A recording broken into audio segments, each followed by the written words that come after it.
Hi, welcome to another edition of Mississippi Stories. I'm your host, Marshall Ramsey, standing in Fondren at the wonderful Campbells Bakery. We have a fantastic story for you today. We got a couple really special guests. We got Damien Cavicchi and Mary Sanders Ferris Cavicchi as well. They are not only business partners, but they're also married, and we have got an incredible story all about food.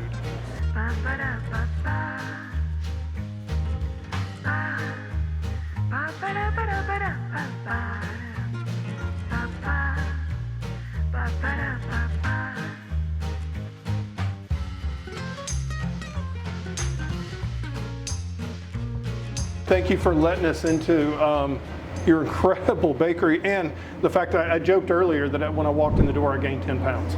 It's wonderful. Happens. It's fine. So this is really where your adventure started. You were chef at Jackson Country Club, right? Right. And you, of course, were a designer, and you've designed several restaurants around here. You worked with a legend, Bill Latham, for many years, a little bit. But what suddenly made you wake up one morning and you rolled over, and before you'd brush your teeth, and just kind of like, I love you, let's buy like a legendary bakery? Well, Damien had actually always said that if Campbell's came up for sale, that he wanted to buy it, and I told him that was probably never going to happen. And we had actually been in talks. We knew we were buying Hal & Mal's when this came up, so the world didn't know, but we knew that that was coming, and so it just ended up being a good opportunity. Mitchell wanted to move. He was leaving and wanted to make sure it was in good hands. And I had done some design work for him and worked with him on some projects. And so we had a good relationship.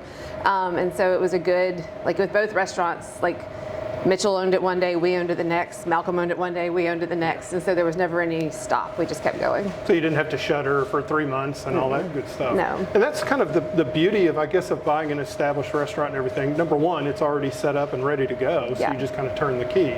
But you know, there's also that challenge when you're doing, like, this is 60 years of history. Literally everybody that's lived in Jackson forever probably ate here as a kid, and they have memories and they have favorites and everything. And same thing with Hal & Mal's. I mean, was it 60 here and 37 for that, or close to that? So you're looking at 100 years of history that you have to follow. But also too, you want to make it fresh, and you want to bring on new customers and so forth. Talk about that process when you look around and say, okay, this is what they're doing, now this is what we're going to do. Yeah, I think it's important to pay attention. Like with both concepts, we knew like there were specific things we had to keep. Like you couldn't take tea cakes and petit fours out of here, or else we would be like taken out in the town square and beaten. So we knew that it was important to maintain those culinary traditions. It was also the reason we didn't want to close. We didn't want to lose kind of the momentum and the customers that we had. And I think Damien's really good at looking at what is the current menu and how do we adjust and kind of move it into like the next version of that. And I probably tend to be like, I don't want to make anybody mad. And so we have a good, I think, tension between the two of us on how to kind of move the traditions forward, but also maintain kind of the brand and the history. My background is design, so brand is important to me. So I think these obviously have established brands. And I think so both of them, I believe, really were important to kind of maintain that. But then how do we make it new and fresh? Like, people don't eat in here, so we decided to add like birthday retail and party stuff, and so that makes a lot of sense with kind of what we've got from a cake perspective. It always made sense to us. Like I always said, if you make the cookies, people will buy it. Same thing is true of the cakes. Like we always have case cakes available. They can add toppers, so it feels like people are getting custom cakes when like they forget to buy something for their loved one for their birthday. So we try to, and that was like one of the first things you really implemented here. Standardization. I think back to your earlier question too, if you remember the old days where you had the butcher shop, you had the bread bakery, you had, you know, the place where you got your favorite meats, you know, your salamis, your bakery, your cake shop. That's part of the appeal to me also, is that, you know, it has that story, it has that feeling. Campbell's is a destination, it's a neighborhood bakery. But people drive from, you know, other cities to come and get their birthday cakes, and they did that, you know, for the past however many years. So it's a meaningful operation in that way, and that feels good. I've been married for 31 years, so I mean, I'm not an expert on marriage, but I definitely know a little bit about how my wife and I's dynamic works and everything. Y'all have got such a fascinating professional and personal dynamic going. I mean, you're kind of like more front of the house, you're more back of the house. How does that work with y'all when you're working on, I mean, do you find it to be tough to be business partners and also married at the same time? Weirdly, no. And that's normal. It's funny, Yeah. like I think from day one, that was kind of something that we talked about restaurants because we kind of bonded over our careers, and Yeah. I think both of us work really hard, and so that works well together. We were dated, married, bought 2 restaurants within 2 years of even like knowing each other. Wow. So it's really just Okay. been part of our lives. And I think the tension is good in the sense of like the things that are important to me and the things that are important to him. And usually we agree on most things. And so we kind of both work towards the same goal. And so I think that works. I think the key is like, mutual respect, so we both want the other person's opinion. We enjoy making decisions together, so yeah, I keep waiting for it to blow up, with like, but I don't really think that's gonna, but no, it is hard though. I mean, I think it's a good fit for us though, and we both like to talk about work all the time.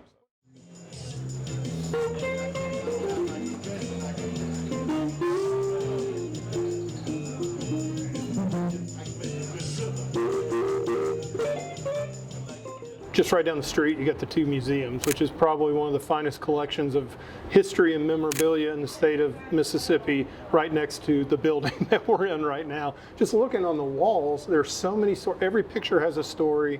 Every name that's scribbled on the wall has a story. We're sitting a few yards where Willie Morris would sit in the corner with a phone and that he had hardwired in there where he held court.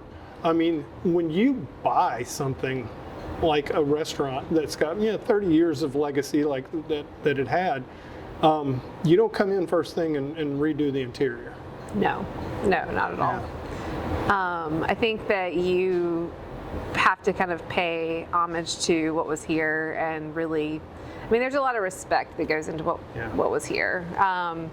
And even though there have probably been changes over the years, this is what everybody currently remembers. Yeah. And so it's important. I think it's been something that we've really enjoyed doing. And I do want to change these chairs because they're extremely heavy and they hurt every time you knock into them. But other than that, Everybody walks in and it's how it was and how they remember it. Yeah. And we don't want to change that. You, on the food side of things, also have that same challenge, right? So you can't come in on the first day and get rid of red beans and rice, because then there'll be a riot. But also, too, once you assure people and make them comfortable that, oh, this is comfort, this is where I can come and have a memory and a meal. Also, there's some really new, exciting things that are going to be popping up on the menu too, right? The biggest success that you can have is, consistency. Yeah. And that was really the focus, and and quality. If they trust you with the red beans and rice, if they trust you with the club sandwich, those are, accomplishments, and then that gives you the space to do some things like, Indian butter chicken nachos, or a tuna stuffed avocado, or sort of the version 2.0 of the Halal-Mouse. The great thing about the food is that Halal-Mouse is eclectic, and it's always drawn an eclectic demographic, and it's artsy and it's culture, and so we can really, I feel like we can do whatever we want with the menu, and it fits, and because we have that vibe already. So we've been able to kind of put some, nothing crazy, but just some more diverse things. And they've been well received. But when I think of here, I always think of, I think of coming and having a beer. I think of the music. I think of the food, and I think of the memories I have had. It's just interesting on branding. Like I said, there are just certain pillars that are part of Halal-Mouse, and y'all as experts, you come in and you're just kind of looking, but you're not afraid to try new things at the same time. we talk about consistency was having also consistent hours, getting open back up for night, having music every single night. That was we had a couple of things that were really important when we first took over, and now we have full dining rooms every night, but there were plenty of times there were, poor musician playing to a room of 6 people when we first kind of flipped it.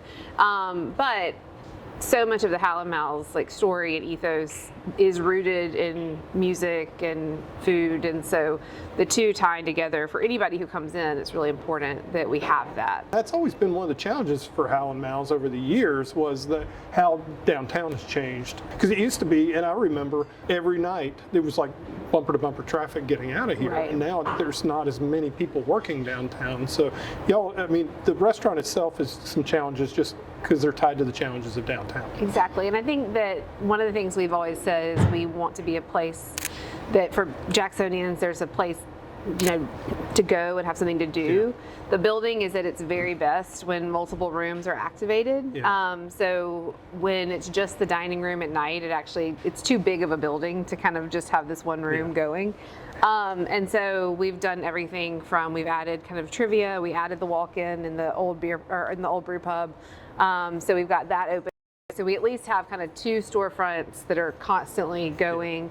And then we have done a lot of internal programming with, again, different music, different, we've had comedy that's come through here. We've had a variety of things. And so we want to be a place, because downtown is kind of lacking right now in population.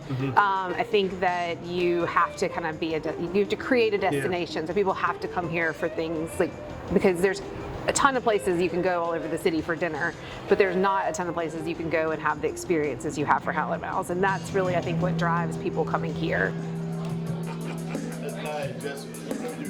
I really hope you enjoyed our tour of Hal and Mal's and, of course, of Campbell's. And I want to thank Mary Sanders and Damien for taking so much time and telling us a little bit about their world. This was a great episode, and I really hope you've enjoyed watching it. And if you'd like to watch more episodes, well, click that like button, subscribe, that'd even be better. And not only will you get some more great videos, but also, too, you can see all the great coverage at MississippiToday.org. Oh, one more thing. I forgot to tell you this. A little secret between us. Don't tell anybody. Actually, tell everybody. The next episode is going to be a little bit delayed because we have a very special guest and episode, and that will be on July 2nd. So stay tuned. Once again, hit the like and subscribe button, because you know what? We want you loving us as much as we appreciate you.